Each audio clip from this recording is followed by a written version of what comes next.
નમસ્કાર વિદ્યાર્થી મિત્રો, ઈ લર્નિંગ ગુજરાત ચેનલમાં આપ સર્વે વિદ્યાર્થીઓનું હાર્દિક સ્વાગત છે. મિત્રો, સામાજિક વિજ્ઞાન ભૂગોળ પાઠ 13 ભારત સ્થાન ભૂસ્તરીય રચના અને ભૂપૃષ્ઠ 1. હવે આપણે જાણીએ છીએ મિત્રો કે વિશ્વના દેશોની અંદર જે છે ભારત એ એના આગવું સ્થાન ધરાવે છે. એને ગુજરાતને 1500 કિલોમીટર જેટલો લાંબો સમુદ્ર કિનારો મળેલો છે. પશ્ચિમે અરબ સાગર છે, નદીઓ અને એની વિશાળ સંસ્કૃતિને કારણે એ ભારતીય સંસ્કૃતિ એ પ્રાચીનતમ સંસ્કૃતિઓમાંની એક સંસ્કૃતિ છે. આપણે જાણીએ તો વસ્તીની દૃષ્ટિએ જો જોઈએ મિત્રો, તો સૌથી મોટો જો કોઈ દેશ હોય અને લોકશાહીની અંદર જો કોઈ ધરાવતો દેશ હોય તો તે ભારત દેશ છે. હવે લોકશાહી કોને કહેવામાં આવે મિત્રો? તો લોકોનું લોકો દ્વારા લોકો વડે ચાલતું શાસન એને લોકશાહી તરીકે ઓળખવામાં આવે છે. ભારતની અંદર બધા જ ધર્મો, જાતિ કે પ્રજા પ્રત્યે સંભાવ અને ભારતની સંસ્કૃતિનું એ એક આગવું લક્ષણ રહેલું છે અને એને કારણે ભારત એ સંસ્કૃતિનું સંગમ તીર્થ પણ બનેલું છે. વિધાન સમજાવો એવું પણ પૂછી શકાય છે કે ભારતની અંદર સંસ્કૃતિનો સમન્વય થયો છે. વિધાન સમજાવો. હવે આપણે જાણીએ છીએ મિત્રો કે આ એની એક પ્રસ્તાવના થઈ અને ભારતનું જે સ્થાન છે એ ઉત્તર ગોળાર્ધની અંદર આવેલું છે. તેની મધ્યમાંથી કર્કવૃત્ત પસાર થાય છે. 82.5 અંશ છે પૂર્વ રેખાંશ છે, એની અંદરથી એની સમયરેખા પસાર થાય છે. ભૌગોલિક દ્રષ્ટિએ ઉત્તર ગોળાર્ધની અંદર આવેલો દેશ છે. એશિયા ખંડના દક્ષિણ ભાગની અંદર વિસ્તરેલો દેશ જો કોઈ હોય તો તે ભારત છે. અને એ ભારતના જે મુખ્ય ભૂમિખંડો છે એની અંદર 8.8 અંશ 4 થી 37 અંશ 6 ઉત્તર અક્ષાંશૃત અને 68 અંશ 7 થી 97 અંશ 25 પૂર્વ રેખાંશૃત વચ્ચે આવેલો દેશ છે.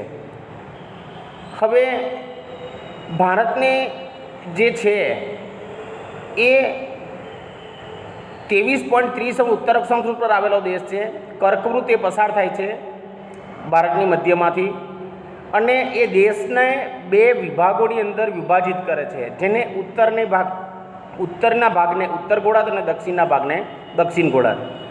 એનો વધુ ભાગ જે છે આવેલો છે એ પૂર્વ પશ્ચિમ દિશાઓની અંદર પણ ફેલાયેલો છે. આ મિત્રો એનું સ્થાન અને ભૂપૃષ્ઠની રચના આપણે જોઈ.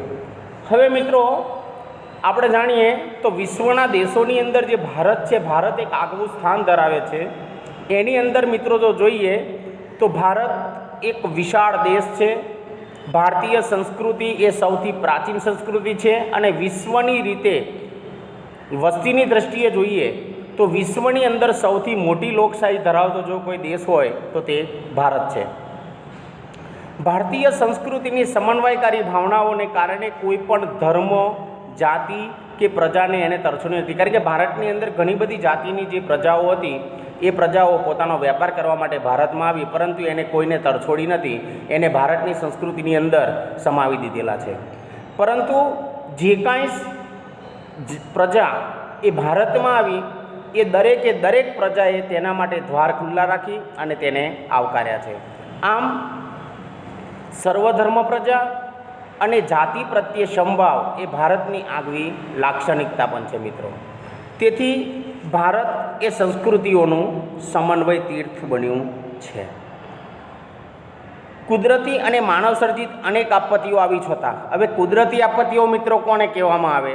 તો કુદરત પાસેથી આપણને જે આપત્તિઓ પ્રાપ્ત થાય છે એ કુદરતી, અને માનવ સર્જિત એટલે કે માનવીઓ દ્વારા જે આપત્તિ આવે છે એને માનવ સર્જિત. હવે કુદરતી આપત્તિઓની અંદર જોઈએ મિત્રો તો ભૂકંપ છે, જ્વાળામુખી છે, પૂર છે, દાવાનળ છે, સુનામી છે, આ બધી કુદરતી આપત્તિઓ છે.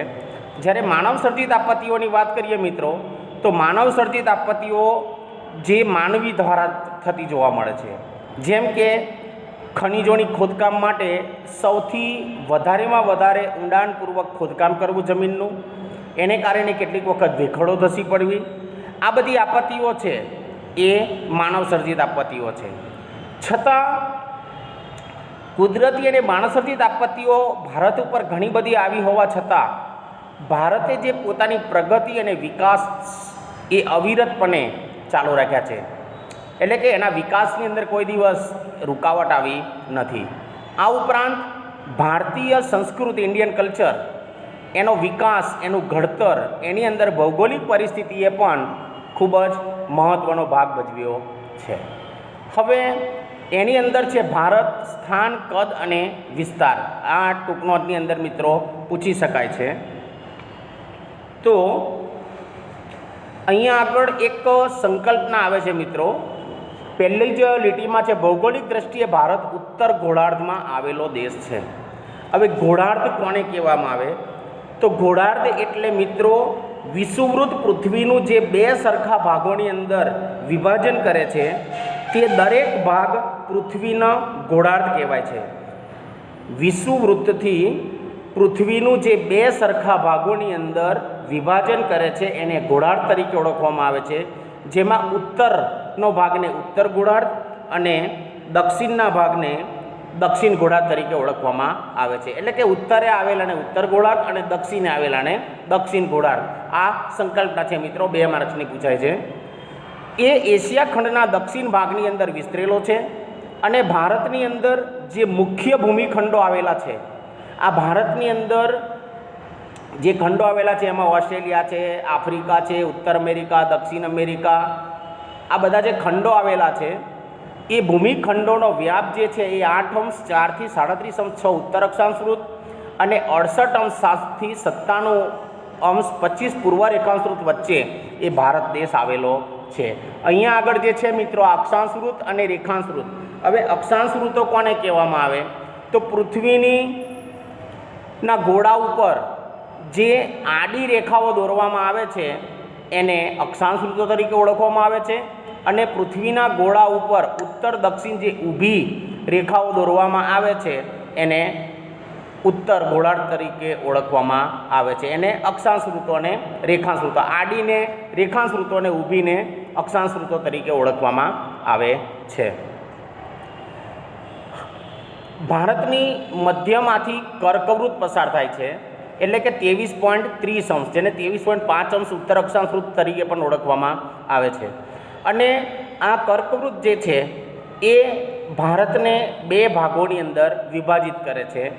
તેનો ઉત્તરનો ભાગ જે છે એ ઉત્તરના ભાગની અંદર વધારે પૂર્વ પશ્ચિમ દિશાએ ફેલાયેલો છે. ઉત્તર ગોળાર્ધનો જે ભાગ છે એ પૂર્વ પશ્ચિમ દિશાએ સૌથી વધારે પ્રમાણમાં, જેમાં પૂર્વ દિશાની અંદર જોઈએ મિત્રો તો પૂર્વની અંદર આપણે જોઈએ મિત્રો તો પૂર્વની અંદર મિત્રો જોઈએ તો સપ્તભગિનીનો પ્રદેશ, જેમાં અનામ અને મૈત્રી એટલે કે અસમ છે, મેઘાલય છે, ત્રિપુરા છે, આવા બધા જે રાજ્યો આવેલા છે એને સપ્તભગિનીનો પ્રદેશ એ પૂર્વની અંદર, પૂર્વોત્તર રાજ્યોની અંદર, અને પશ્ચિમની અંદર જે આવેલું છે એની અંદર આપણે જોઈએ તો રાગુ, મગો, કેક, રાજસ્થાન છે, આવા બધા ઘણા બધા રાજ્યો જે છે એ પશ્ચિમ દિશાની અંદર, અને પશ્ચિમે અરબ સાગર આવેલો છે.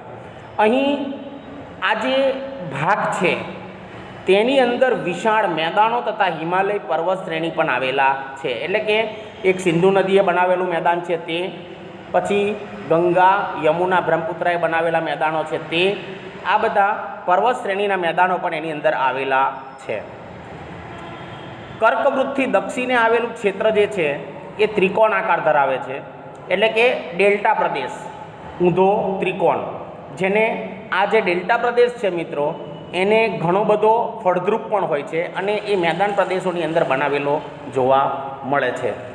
હવે એનો દક્ષિણ તરફનો જે ભૂભાગ છે એ સાંકડો થતો જાય છે, એટલે કે દક્ષિણ દિશાની અંદર જે સમુદ્ર કિનારાથી અંદર, હવે ભારતની અંદર વરસાદની શરૂઆત જો થતી હોય તો એના દક્ષિણ છેડાથી થાય છે, એટલે કે એનો દક્ષિણ તરફનો જે પૃથ્વીનો ભાગ છે, ભૂ એટલે પૃથ્વી, અને એનો ભાગ છે એ સાંકડો થતો જાય છે. આમ મુખ્યત્વે દ્વિકલ્પીય ઉચ્ચ પ્રદેશનો ભાગ છે. હવે અહીંયા મિત્રો દ્વિકલ્પ કોને કહેવામાં આવે? તો દ્વિકલ્પ એટલે જેનો સમુદ્રના પાણીનો જે ભાગ છે એ જમીનને સ્પર્શતો હોય અને એની અંદર જમીન ઉપસી આવી હોય એને આપણે દ્વિકલ્પ તરીકે ઓળખવામાં આવે છે. હવે ઉચ્ચ પ્રદેશ કોને કહેવામાં આવે છે? મિત્રો આ પણ સંકલ્પના છે, દ્વિકલ્પની સંકલ્પના પણ મેં તમને કહી દીધી કે દ્વિકલ્પ એટલે સમુદ્રના પાણીવાળો ભાગ જે છે એ જમીનને સ્પર્શતો હોય એટલે કે એને દ્વિકલ્પ, એક પાણીવાળો ભાગ અને એક પાણી વગરનો, એને દ્વિકલ્પ તરીકે ઓળખવામાં આવે છે. અને ઉચ્ચ પ્રદેશો કોને કહેવામાં આવે છે? તો ઉચ્ચ પ્રદેશો એટલે આ પણ સંકલ્પના છે મિત્રો, મેદાન કરતાં વધારે ઊંચાઈએ આવેલા સપાટ પ્રદેશને ઉચ્ચ પ્રદેશ કહેવામાં આવે છે. મેદાન કરતાં વધારે ઊંચાઈએ આવેલો જે પ્રદેશ હોય, સપાટ મેદાન પ્રદેશ હોય, એને ઉચ્ચ પ્રદેશ કહેવામાં આવે છે. આ ઉચ્ચ પ્રદેશોની વાત કરીએ મિત્રો તો દખ્ખણની અંદર દખ્ખણનો ઉચ્ચ પ્રદેશ, પછી કેટલાક ઉચ્ચ પ્રદેશો સામાન્ય પર્વતો કરતાં પણ ઊંચા હોય છે. અને આ પર્વતો જે સામાન્ય પ્રદેશો કરતાં ઊંચા હોય છે એની અંદર પામીર, તિબેટ અને બોલિવિયાના ઉચ્ચ પ્રદેશો એ એની અંદર આવેલા છે. તેની અંદર પૂર્વ તથા પશ્ચિમ કિનારાની અંદર પણ સાંકડા મેદાનોનો સમાવેશ થાય છે. આમ ભારત દેશની અંદર અક્ષાંશીય અને રેખાંશીય વ્યાપ બંને લગભગ સરખા અર્થાત 30 અંશ છે. હવે મિત્રો અક્ષાંશ વૃત્તો અને રેખાંશ વૃત્તો, તો પૃથ્વીના ગોળા ઉપર જે ઊભી રેખાઓ દોરેલી છે એને અક્ષાંશ વૃત્તો કહેવામાં આવે છે, અને પૃથ્વીના ગોળા ઉપર જે આડી રેખાઓ દોરેલી છે એને રેખાંશ વૃત્તો તરીકે ઓળખવામાં આવે છે. હવે આ જે ભૂભાગ છે એ અક્ષાંશી અને રેખાંશ વૃત્તોનો જે વ્યાપ છે એ બંને લગભગ સરખા છે અથવા તો 30 અંશ છે. હવે મિત્રો એક રેખાંશ વૃત્તને પસાર કરવું હોય સૂર્યને તો એને 15 મિનિટ લાગે છે. એટલે 1 કલાકની અંદર મિત્રો 4 અક્ષાંશ વૃત્તો જે છે એ પસાર કરે છે. એટલે 15 × 4 = 60. 1 કલાકની અંદર 4 રેખાંશ વૃત્તો એ પસાર કરે છે. પરંતુ આપણે જો વાસ્તવિક રીતે જોઈએ મિત્રો તો લદ્દાખ એટલે કે જમ્મુ કાશ્મીરની અંદર આવેલો છે, અત્યારે કેન્દ્ર શાસિત પ્રદેશ બની ગયો છે. કન્યાકુમારીથી લઈ એટલે કે ઉત્તરે જમ્મુ કાશ્મીરથી લઈ અને દક્ષિણે કન્યાકુમારી, એ ઉત્તરથી દક્ષિણની લંબાઈ છે એ 3214 કિલોમીટરની છે મિત્રો.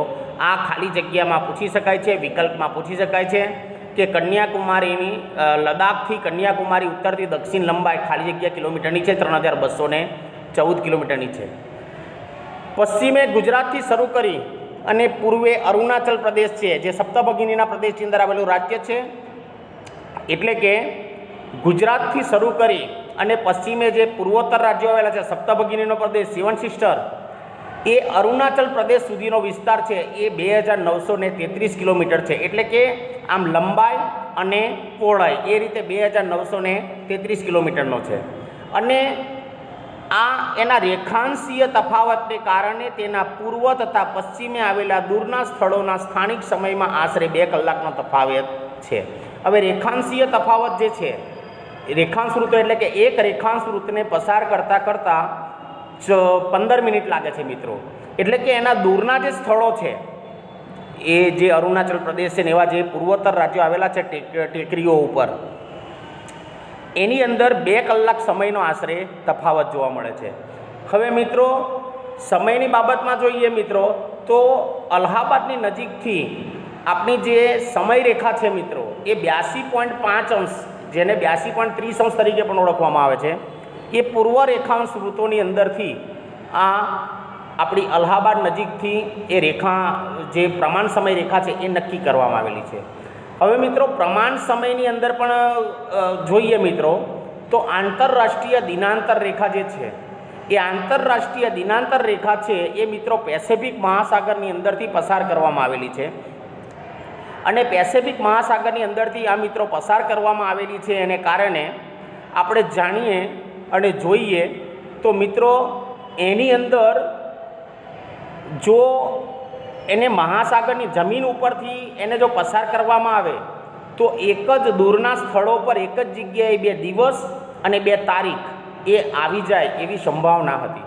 અને એને કારણે આ એક જ દિવસની અંદર 2 તારીખો અને 2 વાર એ ન થાય એના માટે આંતરરાષ્ટ્રીય દિનાંતર રેખાને ભૌગોલિક શાસ્ત્રીઓએ એને પેસેફિક મહાસાગરની અંદરથી વાંકી ચૂકી કાઢી અને અલ્હાબાદની અંદરથી 82.5 અંશ, જેને 82.30 અંશ પૂર્વ રેખાંશ વૃત્તો ઉપરથી એની પ્રમાણ સમય રેખા નક્કી કરવામાં આવેલી છે.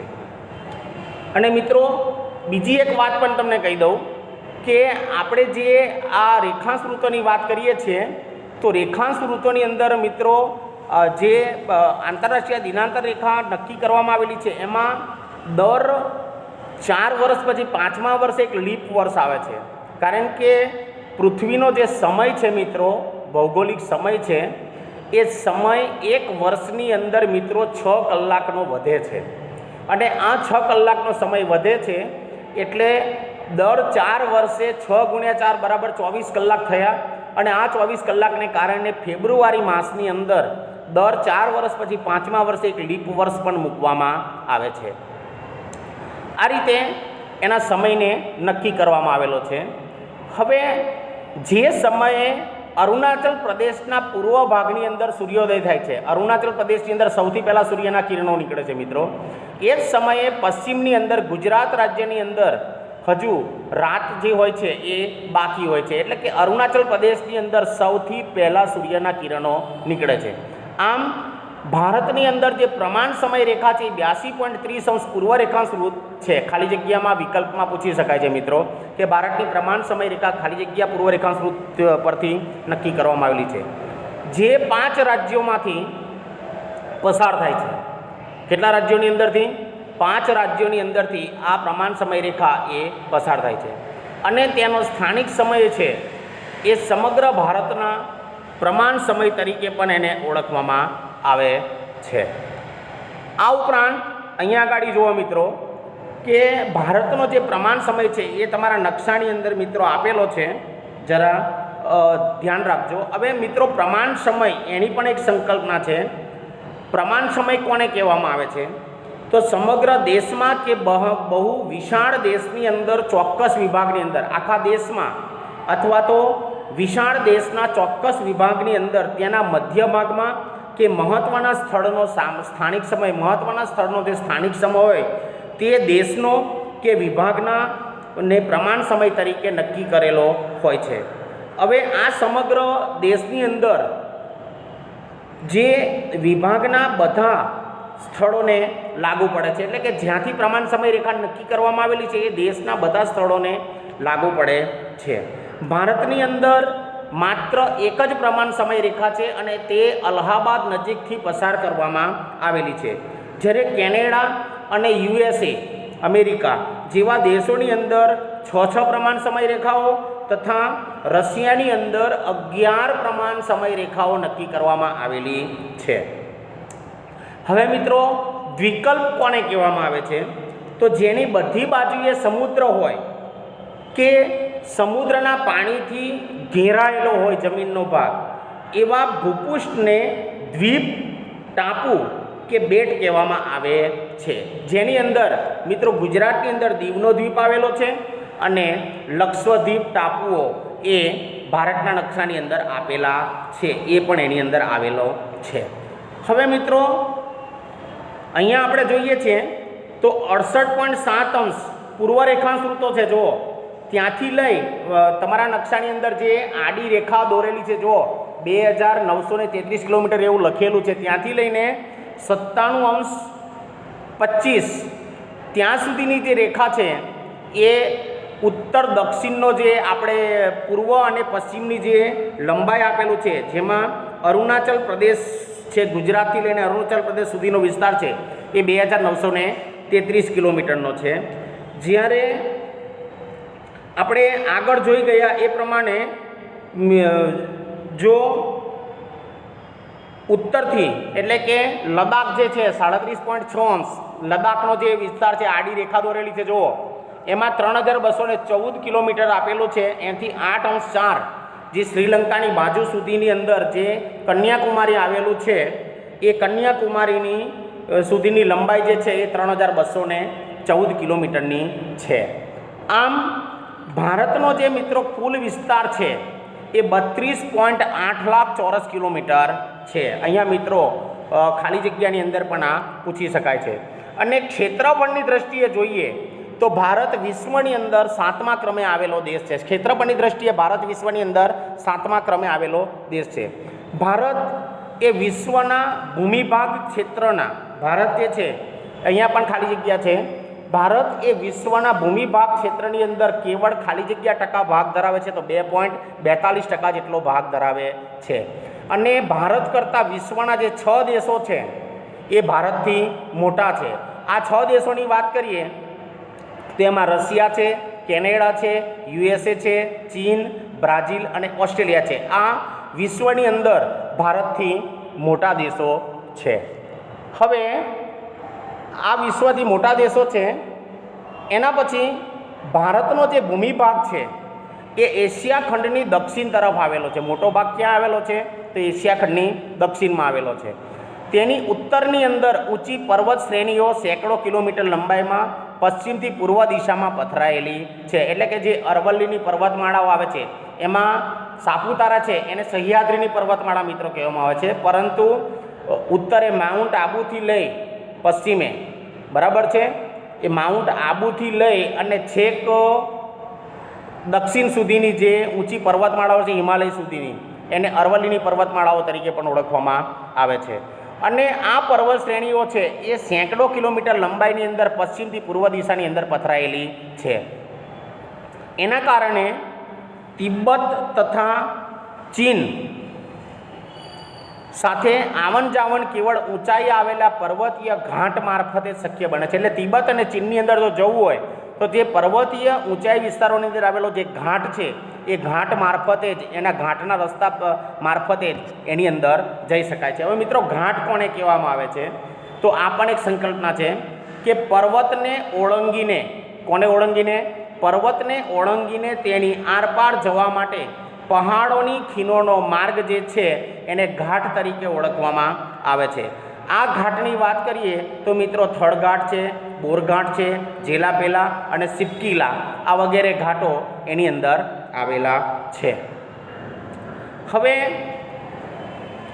તેના કારણે તિબ્બત અને ચીન સાથે આવન જાવન માટે કેવળ ઊંચાઈ આવેલા પર્વતીય ઘાટ મારફતે જે શક્ય બને છે.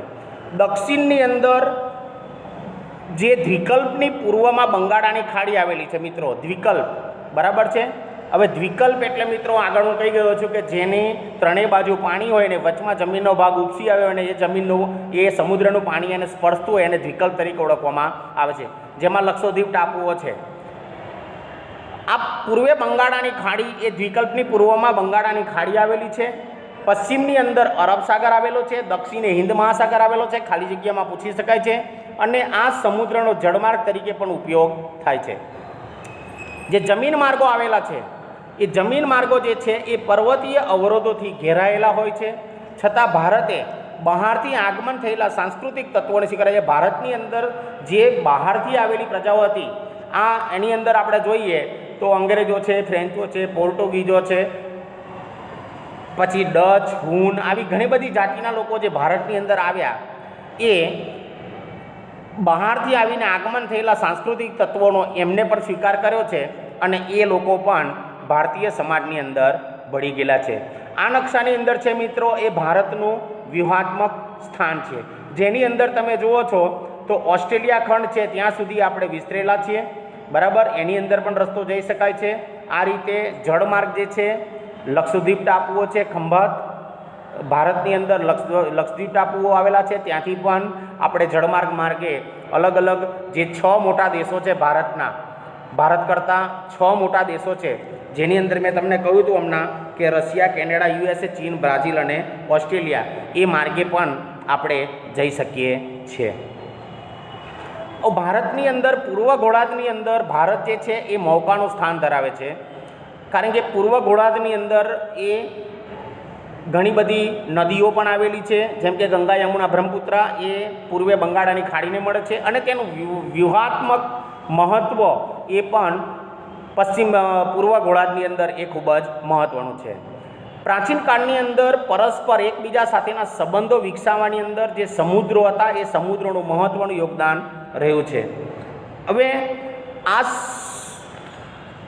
સમુદ્રોનું મહત્ત્વનું યોગદાન રહ્યું છે એને કારણે મહાસાગરના શીર્ષ સ્થાને ભારત આવેલો છે. મહાસાગરના શીર્ષ સ્થાને એટલે કે ઉત્તરે હિમાલય એનું શીર્ષ સ્થાન, એટલે કે જે ભારત માતાનું મસ્તક છે એ રીતે ઉપરનો જે જમ્મુ કાશ્મીરનો ભાગ દેખાય છે મિત્રો, એ જમ્મુ કાશ્મીરના ભાગને આપણે એ ભારત માતાના મસ્તક તરીકે જેનું શીર્ષ સ્થાને ભારત આવેલો છે. પૂર્વની અંદર આફ્રિકા છે, પશ્ચિમ એશિયા, દક્ષિણ એશિયા તથા દક્ષિણ પૂર્વ એશિયાના દેશોની સાથે પણ સમુદ્ર માર્ગો દ્વારા ભારતનો સંબંધ એ પ્રાચીન કાળથી રહ્યો છે. એટલે ભારત પ્રાચીન કાળથી પૂર્વ એશિયા, દક્ષિણ એશિયા, પશ્ચિમ એશિયા આ બધા દેશોની સાથે સમુદ્ર માર્ગે વેપાર કરતા હતા અને પરિણામે ભારતે આ દેશોની સાથે ઘનિષ્ઠ સાંસ્કૃતિક અને વ્યાપારિક સંબંધો પણ પોતાના વિશિષ્ટ સ્થાનને કારણે વિકસાવ્યા છે.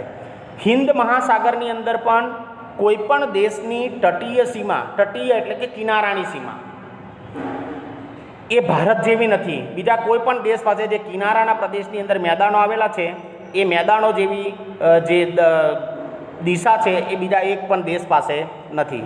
ભારતની અંદર આ મહત્ત્વના સ્થાનને કારણે એ મહાસાગરનું નામ એટલે કે હિન્દ મહાસાગર એના નામ પરથી રાખવામાં આવેલું છે. એટલે કે કિનારાના મેદાનો જે આવેલા છે, તટીય કિનારાના મેદાનો એ ભારત જેવા બીજા એક પણ દેશ પાસે નથી. એટલા માટે મહાસાગરનું નામ છે એને હિન્દ મહાસાગરના નામ પરથી એ ભારતનું નામ રાખવામાં આવેલું છે. એવી બીજી ઘણી બધી ઘટનાઓ છે કે ભરતના પુત્ર ઉપરથી જે ભારતના એના ઉપરથી પણ નામ રાખવામાં આવી. પ્રાચીન કાળની અંદર ઘણી બધી ઘટનાઓ છે, વાર્તાની અંદર તમે એ ભણી ગયેલા છો. હવે આંતરરાષ્ટ્રીય જળમાર્ગો પર પણ ભારતનું સ્થાન મહત્ત્વનું છે. આંતરરાષ્ટ્રીય જળમાર્ગો એક દેશ અને બીજા દેશ સાથે જે જળમાર્ગ જોડાય છે એને આંતરરાષ્ટ્રીય જળમાર્ગ કહેવામાં આવે છે. ઈસવીસન 1869માં ગાંધીજીનો જન્મ થયો એ વર્ષની વાત છે મિત્રો. સુએજ નહેર જે હતી એ શરૂ થઈ અને ભારત અને યુરોપ વચ્ચેનું અંતર જે હતું એ આશરે 7000 કિલોમીટર જેટલું ઘટી ગયું છે. પહેલાં જે યુરોપની અંદર જવું હોય આંતરરાષ્ટ્રીય જળમાર્ગો મારફતે તો એમાં ઘણો બધો સમય લાગતો હતો, પરંતુ 1869ની અંદર સુએજ નહેર એ શરૂ કરવામાં આવી અને એને કારણે ભારત અને યુરોપ વચ્ચેનું અંતર છે એ 7000 કિલોમીટર જેટલું ઘટી ગયું છે. ખાલી જગ્યા વિકલ્પમાં પૂછી શકાય છે. પૂર્વ તથા દક્ષિણ પૂર્વ એશિયા અને ઓસ્ટ્રેલિયાથી આફ્રિકા તથા યુરોપને સાંકળતા જે જળમાર્ગો છે એ હિન્દ મહાસાગર થઈને જાય છે. એટલે કે આજે સુએજ નહેર જે છે એના કારણે યુરોપ વચ્ચે અને ભારત વચ્ચે 7000 કિલોમીટરનું અંતર ઘટી ગયેલું છે મિત્રો. અને દક્ષિણ આફ્રિકા થઈને આવતો જે જળમાર્ગ છે એટલે કે આફ્રિકાથી ઓસ્ટ્રેલિયાથી આફ્રિકા તથા યુરોપને સાંકળતો જે જળમાર્ગ છે એ હિન્દ મહાસાગર થઈને જ જાય છે. અને દક્ષિણ આફ્રિકા થઈને આવતો જળમાર્ગ છે એ સુએજ જળમાર્ગથી ભારતની અંદરથી જ એ પાછો પસાર થાય છે. એ જ માર્ગ દ્વારા ઇન્ડોનેશિયા, મલાક્કા એ સામુદ્રધુની થઈને પેસેફિક મહાસાગર પસાર કરીને કેનેડા તથા યુએસએની અંદર પણ પહોંચી શકાય છે. જે ભારતના વ્યૂહાત્મક સ્થાનની અંદર એ આખો નકશો આપેલો છે. એ નકશાનું તમારે વાંચન કરવું. હવે મિત્રો આફ્રિકા અને ઇન્ડોનેશિયા અને મલાક્કાની જે સામુદ્રધુની છે, હવે મિત્રો સામુદ્રધુની કોને કહેવામાં આવે છે તો બે મોટા સમુદ્રોને જોડતી ખાડી, બે મોટા સમુદ્રોને જોડતી ખાડી કે સમુદ્રની સાંકડી પટ્ટીને સામુદ્રધુની કહેવાય છે. બે મોટા સમુદ્રોને જોડતી ખાડી સંકલ્પના છે સામુદ્રધુની. બે મોટા સમુદ્રને જોડતી ખાડી કે સાંકડી પટ્ટીને સામુદ્રધુની તરીકે ઓળખવામાં આવે છે. દાખલા તરીકે પાલ્કની સામુદ્રધુની છે અને મલાક્કાની સામુદ્રધુની તરીકે ઓળખવામાં આવે છે. આમ ભારતની અંદર જે સુએજ જળમાર્ગથી પસાર થાય છે અને ઇન્ડોનેશિયા અને મલાક્કાની જે સામુદ્રધુની છે એ પેસેફિક મહાસાગર પાર કરી અને કેનેડા તથા યુએસએની અંદર પણ પહોંચી શકાય છે. હવે ભારતનો જે સંપર્ક છે એ વિશ્વના અનેક દેશો સાથે સદીઓથી છે. કારણ એટલા માટે તો ભારતની અંદર વિશ્વના બધા જ દેશોની પ્રજા છે એ વેપાર કરવા માટે આવી હતી. એટલે જ એનો સંપર્ક પ્રાચીન કાળથી જ થયેલો છે. વસ્તુઓ અને વિચારોનું આદાન પ્રદાન પ્રાચીન કાળથી જ થઈ રહ્યું છે. આ જ પ્રમાણે ઉપનિષદો, વિચારો, રામાયણ તથા પંચતંત્રની વાર્તાઓ જે છે એ પંચતંત્રની વાર્તાઓ, ચિકિત્સા પદ્ધતિ, આ ચિકિત્સા પદ્ધતિની અંદર સુશ્રુતની ચિકિત્સા પદ્ધતિ, ભારતીય અંક અને દશાંશ પદ્ધતિ, ભારતીય અંકો 1 થી લઈને 100 સુધીના જે અંકો છે અને પ્રાચીનની અંદર અડધા, પાયા, પોણા આ જે બધું આવતું હતું એ એની અંક પદ્ધતિ અને દશાંશ પદ્ધતિ. મિત્રો આ દશાંશ પદ્ધતિ છે એ પણ એક સંકલ્પના છે. દશાંશ પદ્ધતિ કોને કહેવામાં આવે છે મિત્રો તો વિવિધ પરિણામો એટલે કે માપોને દશકથી ગણવાની જે પદ્ધતિ છે એને દશાંશ પદ્ધતિ કહેવામાં આવે છે અને સંખ્યાલેખનની અંદર દશાંશ પદ્ધતિના જે આંકડાઓની કિંમત છે એ ડાબી બાજુએથી જમણી બાજુએ સ્થાન પ્રમાણે અનુક્રમે 10 ગણી અને ઓછી થતી જાય છે, જે તમે સંખ્યા રેખાઓ ઉપર ગણિતની અંદર મિત્રો ભણી ગયેલા છો. એટલે કે દશાંશ પદ્ધતિ પ્રમાણે આંકડાઓ જે છે એ ડાબીથી જમણી બાજુએ 10-10ના પ્રમાણમાં ઘટાડવામાં આવે છે, એટલે કે ઓછા થતા જાય છે. અને જમણી બાજુએથી ડાબી બાજુએ જો ગણીએ તો 10 ગણા એ વધારો થતા જાય છે. આ રીતે એ દશાંશ પદ્ધતિને પણ નક્કી કરવામાં આવેલી છે, જેની અંદર ગણિત શાસ્ત્રીઓ એનું મહત્ત્વનું યોગદાન પણ રહેલું છે. અને આ વગેરે એ દશાંશ પદ્ધતિ દ્વારા વિશ્વના વિભિન્ન દેશો સુધી ભાગો સુધી પણ એ પહોંચી શકે છે. હવે આગળનો મિત્રો એક ટોપિક છે જે ભારતના પાડોશી દેશો. હવે દક્ષિણ એશિયાની અંદર ભારત જે છે એક મહત્ત્વપૂર્ણ સ્થાન ધરાવે છે. ભારતની અંદર 28 રાજ્યો, અત્યારે 29 રાજ્યો મિત્રો થઈ ગયેલા છે, અને દિલ્હીનું રાજ્ય એક રાષ્ટ્રીય રાજધાની પ્રદેશ અને 7 સંઘ શાસિત પ્રદેશ છે. પુસ્તકમાં 7 છે મિત્રો, અત્યારે 9 થઈ ગયેલા છે. હવે મિત્રો આ કેન્દ્ર શાસિત પ્રદેશો છે, એ કેન્દ્ર શાસિત પ્રદેશો માટે એક ચાવી આવે છે, ચલો દિલ દે દો જલે આપ. ચલો દિલ દે દો જલે આપ, બરાબર છે.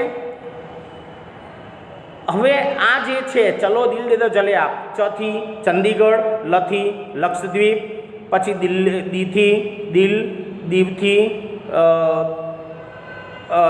દેથી દીવ, પછી આ ઉપરાંત દાદરા અને નગર હવેલી, આ ઉપરાંત અંદોમાન અને નિકોબાર, પોંડિચેરી, જમ્મુ કાશ્મીર અને લેહ લદ્દાખ, આ પણ એના કેન્દ્ર શાસિત પ્રદેશોની અંદર. હમણાં જમ્મુ કાશ્મીર અને લેહ લદ્દાખ છે એ કેન્દ્ર શાસિત પ્રદેશોની અંદર આ ગયા વર્ષે જ એને નક્કી કરવામાં આવેલા છે. મિત્રો એક જાણવા જેવી બાબત છે કે 2 જૂન 2014ના રોજ જે છે એ આંધ્રપ્રદેશ રાજ્યની અંદરથી તેલંગાણા રાજ્ય જે હતું એ રાજ્ય નવું રાજ્ય બનેલું છે 29મા રાજ્ય તરીકે. અને મિત્રો હવે પછી મહારાષ્ટ્ર રાજ્યની અંદરથી વિદર્ભ રાજ્ય માટેની પણ અલગ થવાની ચર્ચા વિચારણાઓ ચાલી રહી છે, પરંતુ અત્યારે આપણે એને ધ્યાનમાં લેવાનું નથી. આ ઉપરાંત ગુજરાતની અંદરથી પણ સૌરાષ્ટ્રનું જે રાજ્ય છે એ પણ અલગ થવાની, પણ એ ઘણો બધો સમય લાગશે. ભારતની જે જમીન સીમા છે એ ભારતની જમીન સીમા છે એ ઉત્તર અને પશ્ચિમની અંદર પાકિસ્તાન અને અફઘાનિસ્તાન સાથે, અને ઉત્તર પૂર્વની અંદર ચીન, નેપાળ, ભૂતાન સાથે, તથા પૂર્વની અંદર મ્યાનમાર અને બાંગ્લાદેશ સાથે જોડાયેલી છે. અહીંયા જુઓ મિત્રો, તમારા નકશો છે ભારત અને પાડોશી દેશો, એવો નકશો છે. એની અંદર પાકિસ્તાન, અફઘાનિસ્તાન આપેલું છે વાયવ્ય સરહદે. પછી ઉત્તર પશ્ચિમની અંદર એટલે કે ઉત્તરની અંદર છે ચીન છે, પછી નેપાળ છે, ભૂતાન, આ બધા દેશો સાથે એની જે જોડાયેલી એની જમીન સીમાઓ છે. એના પછી ભારતની દક્ષિણ દિશાની અંદર સમુદ્ર કિનારે આપણા પાડોશી દેશો છે એ ભારતની દક્ષિણ દિશાની અંદર સમુદ્ર કિનારે આપણા પાડોશી દેશોની અંદર શ્રીલંકા અને માલદીવ આવેલા છે. મિત્રો આ જે નોળિયા જેવો ભાગ છે, શ્રીલંકા લખેલું છે, જુઓ છે ઉંદર જેવો ભાગ, એને શ્રીલંકા તરીકે ઓળખવામાં આવે છે. અને માલદીવ આવેલા છે. ભારત અને શ્રીલંકા છે એ પાલ્કની સામુદ્રધુની. મિત્રો સામુદ્રધુની કોને કહેવામાં આવે છે એ પહેલાં મેં તમને કહી દીધું છે, છતાં હજુ ફરીવાર એક વખત કહી દઉં કે સામુદ્રધુની એટલે 2 સમુદ્રોને જોડતી ખાડી કે સમુદ્રની સાંકડી પટ્ટીને સામુદ્રધુની તરીકે ઓળખવામાં આવે છે. અને આ પાલ્કની સામુદ્રધુની છે એ મન્નારના અખાત દ્વારા એ અલગ પડતી જોવા મળે છે. અને અરબ સાગરની અંદર લક્ષદ્વીપ ટાપુઓ આવેલા છે, એ પણ મિત્રો આપેલા છે, જોઈ લેજો. અરબ સાગરની અંદર લક્ષદ્વીપ ટાપુઓ, અહીંયા લીલો જે શ્રીલંકા છે 8.4 લખેલું છે આગળના નકશાની અંદર. ભારત વિસ્તાર અને પ્રમાણ સમય રેખા એની અંદર આપેલું છે. અને અંદામાન નિકોબાર ટાપુઓ પણ એ આવેલા છે. ભારતનો દક્ષિણતમ છેડો છે એ ઇન્દિરા પોઈન્ટ તરીકે વર્ષ 2004ની અંદર આવેલા સુનામીની અંદર જળમગ્ન થઈ ગયો હતો. મિત્રો ખાલી જગ્યાની અંદર પૂછે ભારતના દક્ષિણતમ છેડા તરીકે ખાલી જગ્યાને ઓળખવામાં આવે છે તો ઇન્દિરા પોઈન્ટ, બરાબર છે. 2004ની અંદર સમુદ્રની અંદર સુનામી આવ્યું હતું. સુનામી એટલે એક પ્રકારનું વાવાઝોડું જ છે મિત્રો, પરંતુ સમુદ્રની અંદર 700થી 1500 કિલોમીટર સુધીના ઊંચા મોજા ઉછળે એને સુનામી તરીકે ઓળખવામાં આવે છે. અને આ સુનામીની અંદર જે ઇન્દિરા પોઈન્ટ હતો એ પાણીની અંદર જળમગ્ન થઈ ગયો હતો. આ સાથે અંદામાન અને નિકોબારના પણ કેટલાક જે દ્વીપ સમૂહો હતા, ટાપુઓ હતા, એ પણ સમુદ્રની અંદર પાણીમાં ગરકાવ થઈ ગયા હતા. હવે ભૂસ્તરીય રચનાની વાત કરીએ મિત્રો, તો ભારતની અંદર વર્તમાન ભૂપૃષ્ઠનું સ્વરૂપ જે આવેલું છે એ પૃથ્વીની ભૂસંચલન પ્રક્રિયા અને બાહ્ય હલનચલનનું પરિણામ છે. ભારતની અંદર વર્તમાન ભૂપૃષ્ઠનું જે સ્વરૂપ આવેલું છે એ પૃથ્વીની ભૂસંચલનની પ્રક્રિયા અને બાહ્ય હલનચલનનું પરિણામ છે. એટલે કે પૃથ્વી પોતાના પેટાળની અંદર પણ શું કરી શકે છે મિત્રો? હલનચલન કરી શકે છે. અને આ હલનચલન કરવાનું કારણ એ જ છે મિત્રો કે પૃથ્વીના પેટાળની અંદરથી સમુદ્રની જે પૃથ્વીના પેટાળની અંદર જે 1% પીવાલાયક પાણી છે, આમ તો મિત્રો 97% પાણી છે એ સમુદ્રની અંદર ક્ષાર સ્વરૂપે રહેલું છે. 3% પાણી છે એમાંથી 1% પૃથ્વીના ભૂગર્ભ જળની અંદર આવેલું છે. પછી 1.5% પાણી છે એ ઝાકળ અને બિંદુ સ્વરૂપે, આ રીતે 3% પાણી છે એમાંથી 1% પાણી પીવાલાયક છે મિત્રો.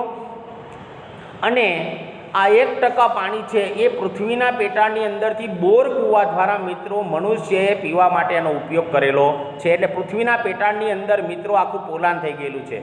અને આ પૃથ્વીના પેટાળની અંદર ગરમી સિવાય બીજી કોઈ વસ્તુ રહેલી નથી. એટલે જ્યારે વરસાદ પડે છે ત્યારે પૃથ્વીની અંદર જ્યાં છિદ્રાળુ ખડકો છે, આ છિદ્રાળુ ખડકો દ્વારા પૃથ્વીના પેટાળની અંદર એ વરસાદનું પાણી ઉતરે છે.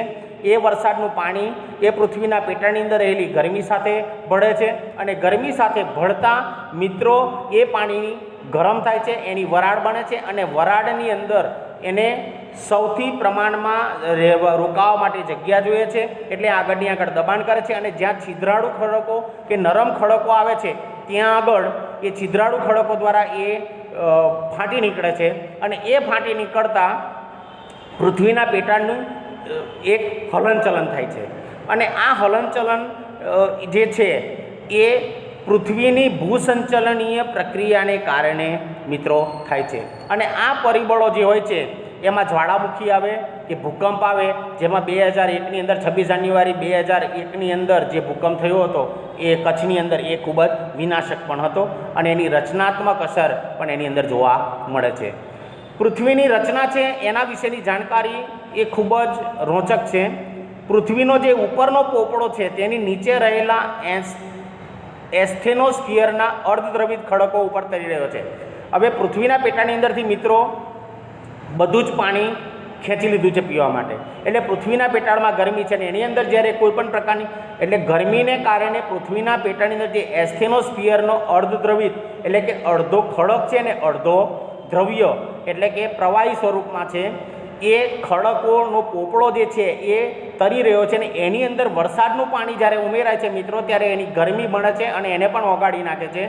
એટલે પૃથ્વીના પેટાળની અંદર જે કિરણોત્સર્ગી પ્રક્રિયાને પરિણામે ગરમી ઉદ્ભવે છે. એટલે કે એ પાણી જે છે એ પૃથ્વીના પેટાળમાં રહેલી ગરમીને કારણે ગરમ થાય છે, જે દ્રવિત ખડકોની અંદર સંવહનિક તરંગો ઉત્પન્ન કરે છે અને ભૂસપાટી તરફ જવાનો પ્રયત્ન કરે છે. એટલે કે એ આગળને આગળ દબાણ કરે છે. અને જ્યાં છિદ્રાળુ કે નરમ ખડક આવે છે ત્યાં હું આગળ કહી ગયેલો છું. અને એ પૃથ્વીના પોપડાને જ્યાં છિદ્રાળુ કે નરમ ખડક આવે છે ત્યાં જ્વાળામુખી સ્વરૂપે ફાટી નીકળે છે. જે આગળના વર્ષોની અંદર તમે જ્વાળામુખીના પ્રકારોને ભણીને આવેલો છે એટલે વધારે ખાસ કહેવાની જરૂર નથી. આમ ભૂકવચ તરફ ઉદ્ભવતા જે તરંગો છે એ દ્વારા ઉપરનું પડ ફાટીને મોટા મોટા ટુકડાની અંદર વિભાજિત થઈ જાય છે, જેને મૃદાવરણીય પ્લેટ કહેવામાં આવે છે. હવે મિત્રો મૃદાવરણીય પ્લેટ કોને કહેવામાં આવે છે? તો મૃદાવરણીય પ્લેટ એટલે જે લિથોસ્ફિરિક પ્લેટ તરીકે પણ ઓળખવામાં આવે છે. હવે આ મૃદાવરણીય પ્લેટ જે છે એ પૃથ્વી સપાટીના કવચ ઉપર ઉદ્ભવતા જે તરંગો છે એ તરંગો ઉપર પડ ફાટીને મોટા મોટા જે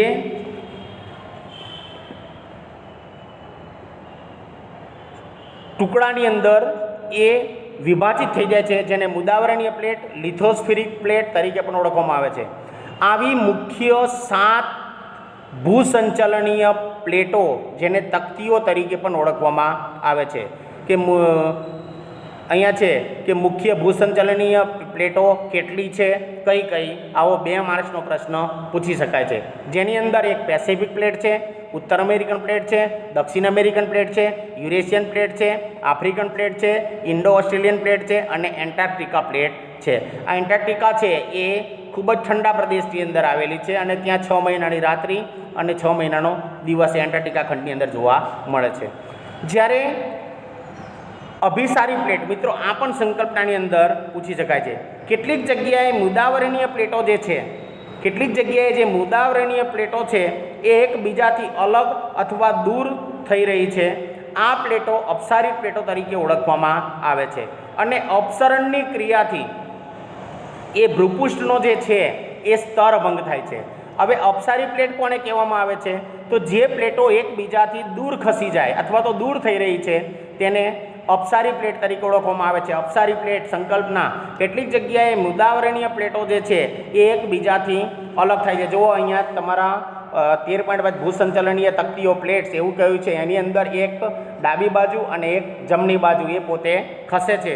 આવી એકબીજાથી દૂર ખસે છે એવી પ્લેટોને અપસારી પ્લેટો તરીકે ઓળખવામાં આવે છે અને આ અપસરણની ક્રિયાથી એ ભૂપૃષ્ઠનો સ્તરભંગ થાય છે. એટલે કે ભૂપૃષ્ઠની અંદર કેટલીક જગ્યાએ વિશાળ ઊંડા ખાડાઓ પડી જાય છે, તો કેટલીક જગ્યાએ ટેકરાઓ, ઉચ્ચ પ્રદેશો પણ થઈ જાય છે.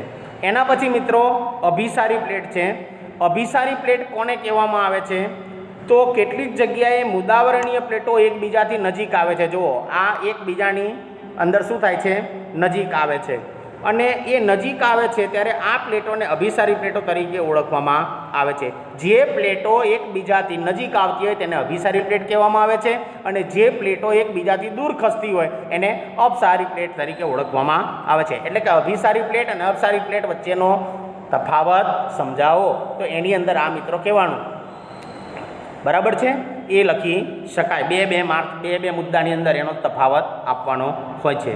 અને અભિસરણથી પૃથ્વીના જે ભૂસ્તરના પ્રસ્તર ખડકો છે, આ પ્રસ્તર ખડકોની અંદર ગેડ પડે છે, એટલે કે ફાટખીન થાય છે અને એની અંદર ગેડ પડતા વરસાદનું પાણી એ ગેડ દ્વારા પૃથ્વીના ભૂગર્ભની અંદર પણ ઉમેરાય છે. અને હિમાલય પર્વતની રચના જે થઈ છે એ મિત્રો આ અભિસારી પ્લેટ દ્વારા થઈ છે. અપસરણ અને અભિસરણની ક્રિયાથી ભૂપૃષ્ઠ પર સ્તરભંગ અને ગેડીકરણ થાય છે, એટલે કે ફાટખીનની રચના થાય છે.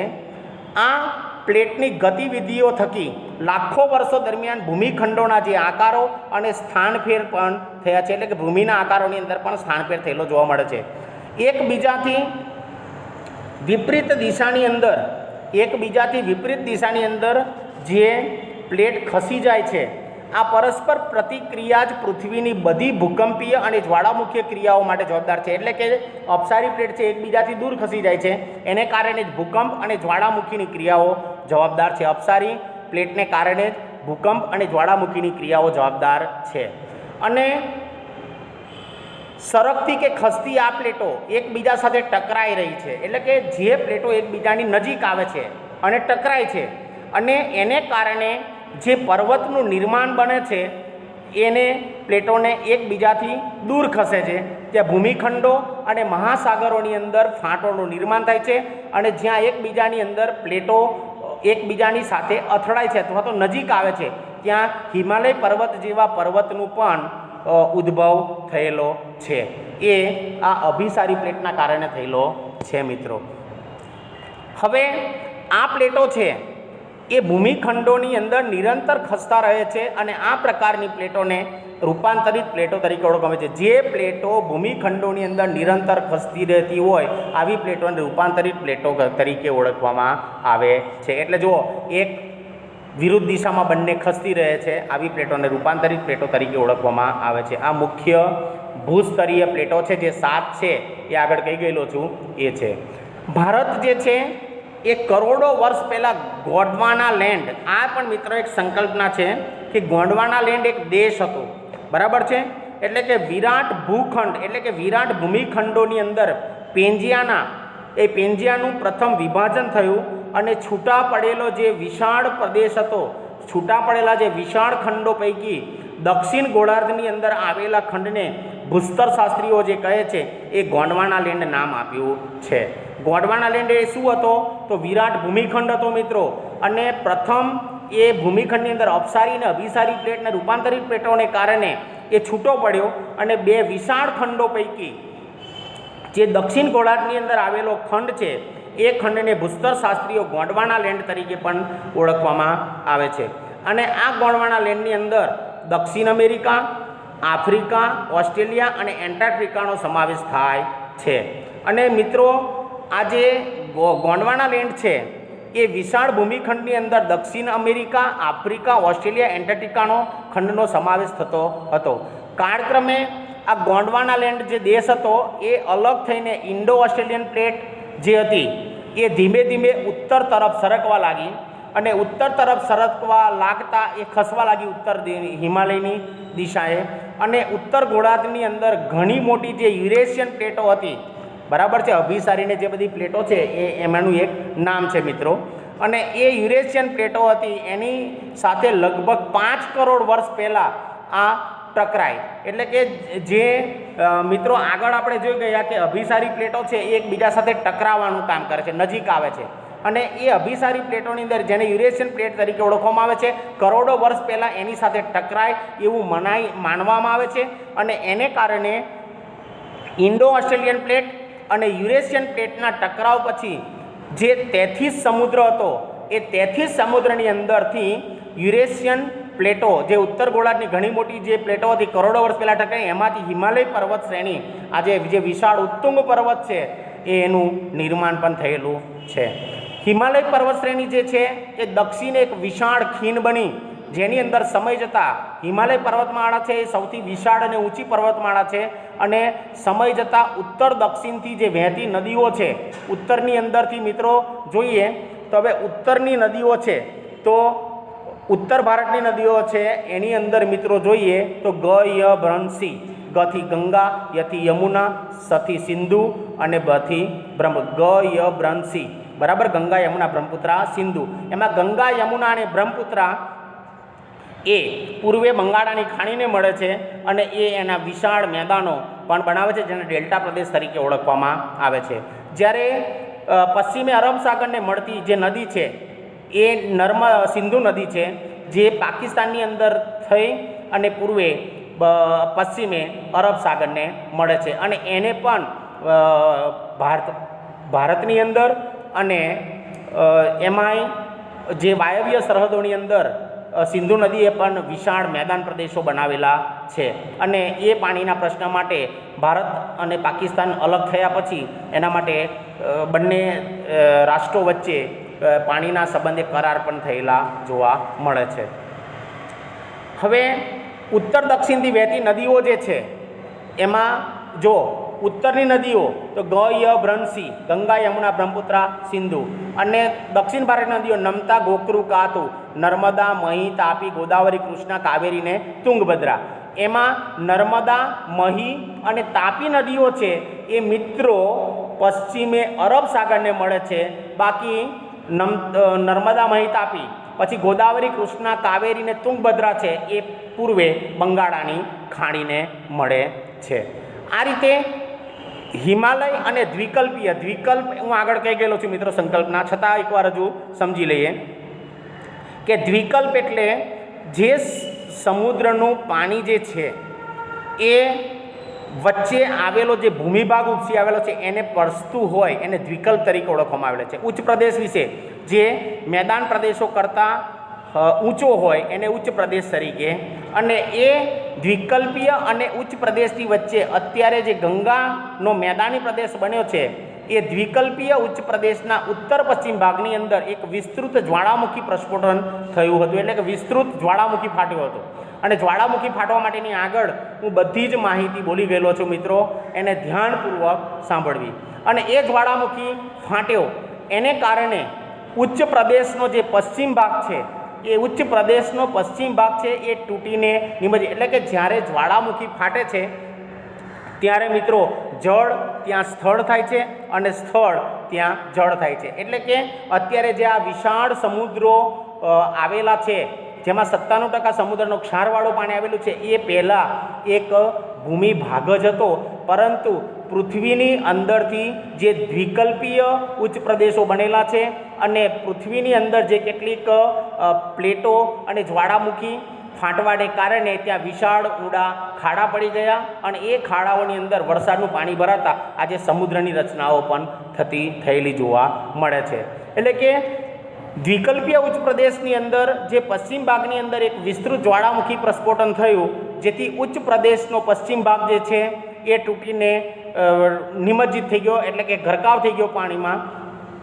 એને પરિણામે આજે જે અરબ સાગર છે એ અરબ સાગરનું નિર્માણ થયું. આજે જે આપણો પશ્ચિમે જે અરબ સાગર આવેલો છે એનું નિર્માણ જે છે એ જ્વાળામુખી પ્રસ્ફોટનને કારણે થયેલું જોવા મળે છે. આમ ભૂનિમજ્જનને કારણે જ પશ્ચિમ ઘાટ વધારે સુસ્પષ્ટ થઈ ગયો. એટલે કે ભૂનિમજ્જન એટલે કે પૃથ્વીનું પાણીમાં ગરકાવ થઈ જવું, એવા પશ્ચિમ ઘાટ વધારે આજે સુસ્પષ્ટ થઈ ગયેલો છે.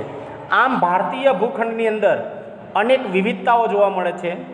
ઉત્તરમાં ઊંચી વિસ્તૃત પર્વતમાળા આવેલી છે, જેને હિમાલયની પર્વતમાળાઓ, જેની અંદર અનેક નાના મોટા શિખરો પણ આવેલા છે, જે આગળના પાઠમાં આવે છે ત્યારે આપણે જોઈશું. જેમ કે માઉન્ટ એવરેસ્ટ, K2, બરાબર, કાંચનજંગા, આવા ઘણા બધા શિખરો આવેલા છે. એ શિખરોની અંદર પણ આવેલું છે, જેમાં માઉન્ટ એવરેસ્ટ છે મિત્રો, એ માઉન્ટ એવરેસ્ટ 8848 મીટર ઊંચે આવેલું છે. K2 માઉન્ટ ગોડવિન ઓસ્ટિન છે, એ 8611 મીટર આવેલું છે. કાંચનજંગા છે એ 8598 મીટર ઊંચું આવેલું છે. મકાલુ છે એ 8481 મીટર ઊંચું આવેલું છે. ધવલગીરી છે 8198 મીટરની ઊંચાઈ આવેલું છે. અને અન્નપૂર્ણા શિખર છે એ 8070 મીટરની ઊંચાઈ આવેલું છે. મિત્રો આ જે બધા છે એ હિમાલયની પર્વતમાળાની અંદર આવેલા શિખરો છે, જેમાં સૌથી ઊંચું શિખર છે એ નેપાળની અંદર આવેલું હિમાલયની પર્વતમાળામાં એ માઉન્ટ એવરેસ્ટ છે, 8848 મીટર. ખાલી જગ્યામાં ઘણી બધી વખત પૂછી શકાય છે. આ ઉપરાંત શિખર કોને કહેવામાં આવે તો પર્વતની ઊંચી ટોચ જે આવે છે એ શિખર સ્વરૂપે માટલા આકારે ગોળ ગોળ વિસ્તરેલી હોય છે, એને શિખર તરીકે ઓળખવામાં આવે છે. જેનો ટોચનો ભાગ છે એ માટલા આકારે નાનો હોય છે અને નીચેથી એ વિશાળ પ્રમાણમાં થતો જાય છે, આને શિખર તરીકે ઓળખવામાં આવે છે. ઉત્તર ભાગની અંદર મેદાનોની અંદર ગંગા, યમુના અને બ્રહ્મપુત્રા નદીઓ વહે છે, બ્રહ્મસી, બરાબર છે. એ ઉત્તર ભાગમાંથી વહી પછી ચીનની અંદર થઈ અને આ ગંગા નદીને સોણ છે નદી, બરાબર છે, ઘાઘરા, ગંડક, કોસી, આવી બધી નદીઓનો સમૂહ થાય છે. અને એ નદીઓ જે છે, આ ઉપરાંત બ્રહ્મપુત્રા નદી છે એ ચીનમાં થઈ, આજે એના પાણી માટે પણ ઘણી બધી સમસ્યાઓ સર્જાય છે.